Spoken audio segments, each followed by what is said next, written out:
A small earthquake shakes central Indiana on Thursday morning.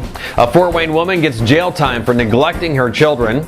And the city of Auburn asks for input in updating a local ordinance. I'm Woody Zimmerman. These stories and more next on Hoosier Ohio News Channel. Over 70% of our customers are repeat buyers or referrals. To get a customer back in our business, you have to treat them right, sell them a quality vehicle, and back it like we do with our famous 100,000-mile warranty. Preferred Auto on Grandstaff in Auburn. Hoosier Ohio News Channel, leading you into the future of how you get your news. Local, dependable, on demand.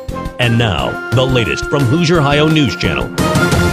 Some central Indiana residents were shaken on Thursday morning by a small earthquake. The initial magnitude of the quake is being listed at 4.2 on the Richter scale and was centered just to the southeast of Kokomo. So far, there are no reports of damage or any injuries related to the quake. A Fort Wayne woman has been sentenced to 4 years in prison on neglect charges for nearly starving her children. 50-year-old Karen Faith Martell was sentenced on Tuesday after pleading guilty in November to 3 counts of neglect and 1 count of battery. Martell was arrested in March after her oldest son entered a Fort Wayne church and told the pastor of the abuse. Court documents said that Martell withheld food and water from her children and subjected them to punishments such as forcing them to sleep in a bathroom with no blankets. The City of Auburn is asking for input from local businesses and commercial property owners as the City Plan Commission considers changes to Auburn's commercial signage regulations. A series of meetings will be held in January on the 10th, 13th, and 17th at 6 p.m. in the City Council chambers on East 9th Street. Those interested in attending the meetings are asked to RSVP by calling 260-925-6449, extension 1205.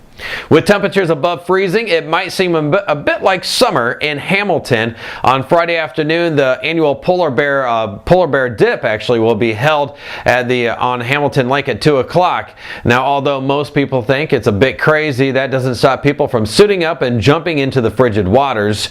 The event is being sponsored by Hamilton Lions Club, and the money raised from the polar bear dip goes to support local charities. So if taking a dip in the almost frozen lake is your idea of a good time, well, you can register to participate in the events on Friday afternoon. Registration begins at 1 p.m. with the dip beginning at 2 o'clock. Punctuality is key, however. Most people don't stay in the lake very long before they're back on the shore, warming up with coffee and hot chocolate. If you want to get information on the polar bear dip, you can do so by calling this number 488-2357.